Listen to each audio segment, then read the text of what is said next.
40% of Americans have obesity. That's been the number doctors, insurance companies, and people who've never skipped a meal in their lives have been throwing around for years.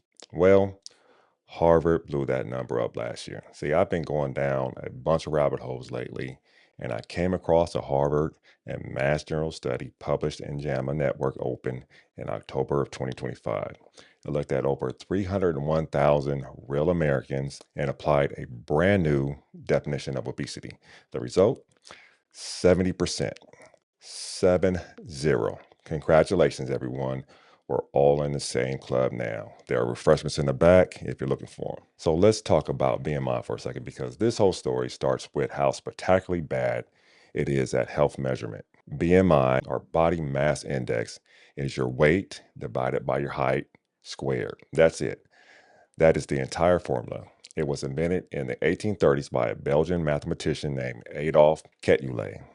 He was studying the average man. He was not a doctor. He was not a health researcher. He was a statistician who liked curveballs. And yet, for nearly 2 centuries, this guy's math homework has been gatekeeping who gets medical treatment for obesity. Now, here is where it gets truly absurd. BMI cannot tell the difference between fat and muscle. Zero ability, none. So here's what that looks like in real life. Picture an elite NFL running back. We're talking 6'2", 252 pounds, less than 8% body fat, could probably outrun everyone in the comment section. No offense. By BMI standards, that man is obese. This man, clinically obese, officially. His doctor, going only by BMI, is supposed to counsel him about his weight. His BMI is over 32, making him obese. Meanwhile, someone who hasn't seen the inside of a gym since the Clinton administration, carrying a spare tire of visceral fat wrapped around their liver and kidneys, the BMI measurement might call them perfectly fine. BMI has been playing us for 200 years, and 2 landmark studies in 2025 finally put it on notice. In 2025, the Lancet Diabetes Endocrinology Commission, a generally intimidating group of international experts, released a new clinical definition of obesity, not just BMI, a real multi-factor definition already endorsed by 76 professional organizations, including the American Heart Association. Then, Harvard and Mass General took that definition and applied it to 301,026 real Americans in the NIH's All of Us research program and published the results in JAMA Network Open on October 15th of 2025. Dr. Lindsay Foreman and Dr. Stephen Grinspoon, lead researchers. Their reaction to what they found, and I'm quoting here directly, astounding, which coming from Harvard researchers is the scientific equivalent of flipping a table. So, what's the new definition? Instead of just BMI, it now includes body measurements, things that actually capture where your fat lives, waist circumference, waist to hip ratio, waist to height ratio. Turns out geography matters. Fat around your belly, wrapped around your organs, is a very different animal than fat distributed more evenly. You have obesity under the new framework if you have a high BMI plus at least one elevated body measurement. They call this BMI plus anthropometric obesity. These are the people the old system was already catching. And then there's normal BMI, but you have 2 or more elevated body measurements. They're calling this the anthropometric only obesity. These are the 78,000 plus people in this new study alone, nearly 26% of the entire cohort, who were walking around being told they were fine, while quietly accumulating metabolic risks like interest on a credit card they didn't even know they had. The definition also splits obesity into preclinical, which is excess fat, no organ damage yet, and clinical, excess fat that is actively causing problems: hypertension, sleep apnea, metabolic dysfunction, physical limitation. Think of preclinical as the warning email your body sends before it starts calling your doctor directly. Now let's go to the tape. 301,026 Americans, median age of 54, 4 years of follow-up. Under the old BMI only system, 42.9% had obesity. Under the new definition, 68.6%. That is an increase of 60%. driven entirely by people the old system was missing. By age, it gets wider. Adults 18 to 29, 43.9% meet the new criteria. Adults 70 and older, 73.8, nearly 4 out of 5.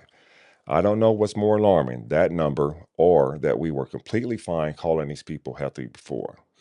And here's the one that should hit home for every man watching. Men were significantly more likely to fall into the anthropometric only category. The misgroup, 32.5% of men in the study had obesity the old system wasn't catching versus 21.7% for women. Gentlemen, we are disproportionately the ones being failed by the system. We are out here thinking we passed the test and the test was written with a broken pencil. Now, you might be thinking, okay, so we're redefining who gets the label. Is this just semantics? No, absolutely not. Here are the numbers. People with clinical obesity under the new definition were 6.1 times more likely to develop diabetes, nearly 6 times more likely to have a cardiovascular event, and 2.7 times more likely to die from any cause compared to people with no obesity and no organ issues. Even preclinical obesity, the "you're fine for now" category, carried a 3.3-fold increased risk of diabetes and 1.4-fold increased cardiovascular risk. So, preclinical doesn't mean safe. It means the bill hasn't arrived yet. And the people in the brand new anthropometric only category, the normal BMI, elevated measures had 1.76 times the odds of organ dysfunction compared to people without obesity. The old system was handing them a clean bill of health. Now, the new data says that was a mistake. Now, here's where the study gets genuinely infuriating, especially if you've ever had to fight an insurance company for medication coverage.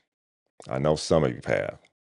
Right now, GLP-1 access is gated almost entirely by BMI. BMI over 30 or BMI over 27 with a qualifying condition. Simple, clean, and we now know wildly imprecise. The Harvard researchers looked at this directly. They found that 22% of people with clinical obesity, the highest risk group in the entire study, do not qualify for GLP-1s under current BMI-based criteria. Their BMI isn't high enough. Insurance says no, but they have a dangerous abdominal fat and organ dysfunction that is actively shortening their life. Meanwhile, about half of the people currently eligible under BMI rules don't actually have clinical obesity under this new definition. Lower risk, getting the green light though. So we've built a system that turns away some of the sickest people while approving others who need it less urgently. Now, I want to be careful not to suggest anyone who currently qualifies shouldn't have access. They absolutely should.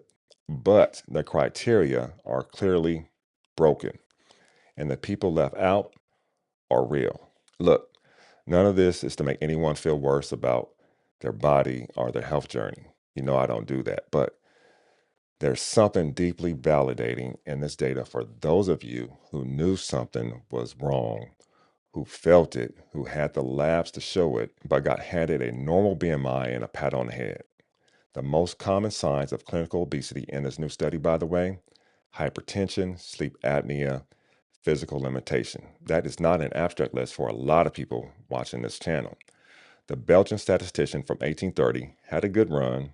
200 years is impressive for a math formula that was never intended to diagnose anyone. But 2025 finally showed him the door. Body composition matters.